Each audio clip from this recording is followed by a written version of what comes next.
नमस्कार, इस बुलेटिन में आप सभी का स्वागत है। आपके साथ में हूं नीता सिंह और सुर्खियों के बाद रुख खबरों का करते हैं। पीएम मोदी से केंद्रीय मंत्री मुख्तार अब्बास नकवी के साथ एक प्रतिनिधिमंडल ने मुलाकात की। पीएम मोदी ने केंद्रीय मंत्री नकवी को उर्स की चादर सौंपी। पीएम ने 807वें उर्स के लिए चादर के साथ संदेश भी भेजा है। बता दें कि 807वें उर्स का झंडा 3 मार्च से चढ़ेगा और इसके साथ ही उर्स की अनौपचारिक शुरुआत हो जाएगी।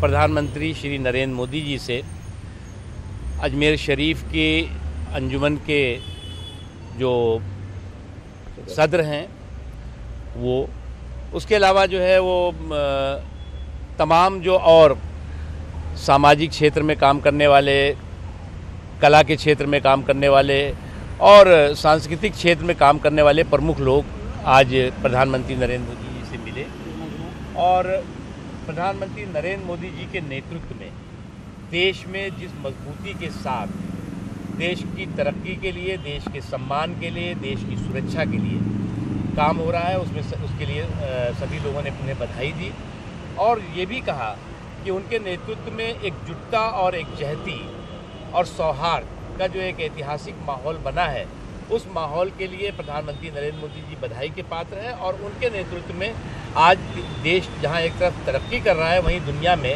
अपने एक मजबूत पहचान और मजबूत पकड़ बना रहा है। आज से 4 महीने कबल भी अजमेर शरीफ में वीडियो कॉन्फ्रेंसिंग के ज़रिए मेरे से गुफ्तगू की थी उन्होंने। उस वक्त भी बहुत सारे मुद्दों पर गुफ्तगू हुई। ख़ास तौर से आज जो बात हुई तो उनका ये कहना है कि हम तमाम लोगों को एक साथ लेकर के और मुल्क की कामयाबी, तरक्की और तोसी के लिए काम करना चाहते हैं और करते हैं। यह बात कांग्रेस के गौरक्षा सम्मेलन की। गौरक्षा सम्मेलन में पहुंचे हैं सीएम गहलोत। सीतापुर के जेईसीसी में आयोजन इसका हो रहा है। प्रदेश भर की गौशालाओं से 2-2 प्रतिनिधि भी शामिल हुए हैं और गायों के संरक्षण और संवर्धन पर मंथन किया जा रहा है और अब की बार काऊ काट करेगा कांग्रेस का बेड़ा पार। तो तस्वीरें आप देख सकते हैं। सीएम अशोक गहलोत सम्मेलन में पहुंचे और उस दौरान उन्होंने जो प्रतिनिधि वहां पर शामिल हुए उनसे मुलाकात की, उनका अभिवादन किया और उनसे सुझाव भी लिए जाएंगे कि गायों के संरक्षण और संवर्धन के लिए क्या कुछ कदम उठाए जा सकते हैं। गौ सेवक किसान भाइयों या साथियों, माताओं और बहनों, मैं सबसे पहले कृषि मंत्रालय की तरफ से मुख्यमंत्री जी का और राजस्थान के कोने कोने से पधारे हुए सभी गौ सेवकों का हार्दिक स्वागत और अभिनंदन करता हूं। आप सभी को मालूम है, आपके आशीर्वाद से राजस्थान में तीसरी बार सम्माननीय मुख्यमंत्री अशोक गहलोत जी को मुख्यमंत्री बनने का मौका मिला, हम सबको मंत्री बनने का मौका मिला। मैं आपको एक विश्वास दिलाना चाहूंगा कि पशुपालन का और खेती का चोली दामन का साथ है। हम किसान परिवारों के लोग हैं। यहाँ हमारे संत शिरोमणि बैठे हैं जिन्होंने इस प्रदेश में गौवंश को बचाने का काम किया। गौशालाओं के माध्यम से किसान भाइयों ने अपने घर में गौ माताओं को रखे उनके रखरखाव के साथ में, जीवन यापन के साथ में गौ को बचाने का काम किया। मैं आपको विश्वास दिलाता हूं कि राजस्थान में अशोक गहलोत जी की सरकार, जो पिछले 2 कार्यकाल रहे और ये तीसरा कार्यकाल आप सभी के सामने है, मैं आपको दावे के साथ कह सकता हूं, देश की आजादी के बाद में जो लोग आज गौ को बचाने की बात करते हैं, पर आप सभी भी जानते हो उनके मन में क्या है और वो किस तरह की भावना रखते हैं। सबसे ज्यादा बजट यदि पिछले कार्यकाल में किसी ने दिया तो राजस्थान के मुख्यमंत्री अशोक गहलोत जी ने दिया।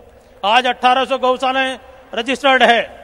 मैं आपसे वादा करता हूं कि राजस्थान की सरकार आने वाले समय में हमारे जितने भी संत शिरोमणि और आप लोगों ने जो बातें कही है वो हम सब ने देखी है, सुनी है और मैं मुख्यमंत्री साहब को कहना चाहूंगा कि कुछ अच्छे सुझाव आए हैं गौ रक्षा के लिए, गौ संवर्धन के लिए, गौ संरक्षण के लिए, उस पर सरकार विचार करेगी। प्रधानमंत्री नरेंद्र मोदी ने विज्ञान भवन में आयोजित एक कार्यक्रम में विंग कमांडर अभिनंदन का जिक्र किया। यहां पीएम ने अभिनंदन के शौर्य की तारीफ तो की ही, साथ ही कहा कि डिक्शनरी में अब अभिनंदन का अर्थ बदल जाएगा। जो भी करेगा दुनिया उसको गौर से देखती है। इस देश की ताकत है, डिक्शनरी के शब्दों के अर्थ बदल देता है। कभी अभिनंदन का अंग्रेजी होता था कांग्रेचुलेशन, और अब अभिनंदन का अर्थ बदल जाएगा। ये ताकत इस देश में है। आइए उस आत्मविश्वास को लेकर के चले। एक पराक्रमी राष्ट्र के रूप में आगे बढ़ना है और सपनों को पूरा करने के लिए समयबद्ध समय सीमा में एक के बाद एक कदम उठाना है। सरकार आपके साथ है। एमपी के उमरिया में एक आम सभा को संबोधित करते हुए बीजेपी अध्यक्ष अमित शाह ने एयर स्ट्राइक के सबूत मांगने पर विपक्ष पर निशाना साधा और साथ ही कांग्रेस और राहुल गांधी पर भी जमकर बरसे और कहा कि पीएम मोदी ही हैं जिनमें पाकिस्तान को जवाब देने की ताकत है। विपक्ष के नेता एयर स्ट्राइक पर सवाल उठा रहे हैं। मैं उनको पूछना चाहता हूं, आप भी कोई कम समय सत्ता में नहीं रहे हैं। इस देश में पाक प्रेरित आतंकवाद का आयुष्य 30 साल का है, 30 साल का। 1990 से ये देश आतंकवाद से पीड़ित है।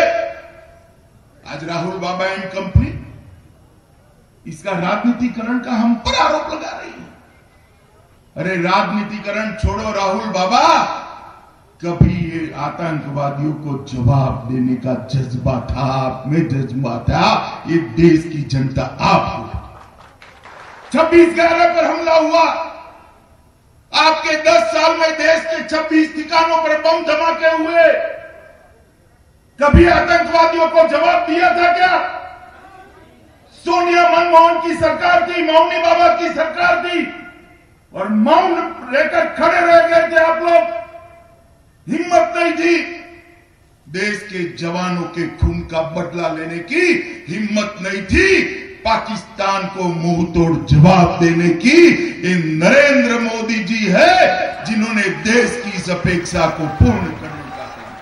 पाकिस्तान से वतन वापसी के बाद एयरफोर्स के विंग कमांडर अभिनंदन का आज मेडिकल टेस्ट किया जाएगा और साथ ही आज उनसे डीप ब्रीफिंग भी की जाएगी और इस मामले में खास जानकारी दे रहे हैं दिल्ली से हमारे संवाददाता शंकर आनंद। पाकिस्तान से वायुसेना के विंग कमांडर अभिनंदन भारत आ चुके हैं। भारत वो कल रात में ही तकरीबन 9:15 पर भारतीय सीमा में प्रवेश कर गए और आज उनका मेडिकल चेकअप होगा। मेडिकल चेकअप आर्मी अस्पताल में होगा। इस वक्त में मैं आर्मी अस्पताल में हूं और आर्मी अस्पताल में बाकायदा यहाँ पे बाकायदा उनका मेडिकल चेकअप होगा। तो एक तरह से कह सकते हैं कि आज उनके पूछताछ के साथ उनसे आज महत्वपूर्ण पूछताछ भी होगी। पूछताछ इसलिए होगी कि क्योंकि जब वो पाकिस्तान के बॉर्डर में रहे तो उनसे किस तरह के सवाल जवाब किए गए, क्या क्या उनसे पूछताछ की गई और कौन कौन वो पूछताछ करने वाले थे। तो इन तमाम मसलों पर उनसे पूछताछ होगी। डिफेंस के शब्दों में जो पूछताछ की जो प्रक्रिया होती है उसे डीप ब्रीफिंग कहते हैं, जिसमें कई जांच एजेंसियों के अधिकारी बाकायदा पूछताछ करते हैं। तो एक तरह से कह सकते हैं कि आज जो उनसे 2 महत्वपूर्ण चीज़ें होंगी, पहला उनका मेडिकल चेकअप, उसके बाद डीप ब्रीफिंग। तो एक तरह से इस मामले में आज किस तरह से आज बाकायदा उनसे डीप ब्रीफिंग किया जाएगा, किस तरह से उनका मेडिकल चेकअप होगा, ये बहुत आज जानना लाजमी होगा। वीडियो जर्नलिस्ट सोनू मंडल के साथ शंकर आनंद, न्यूज़ 18 दिल्ली। और चलिए यहाँ पर वक्त हो चला एक छोटे से ब्रेक का, जल्द लौटेंगे।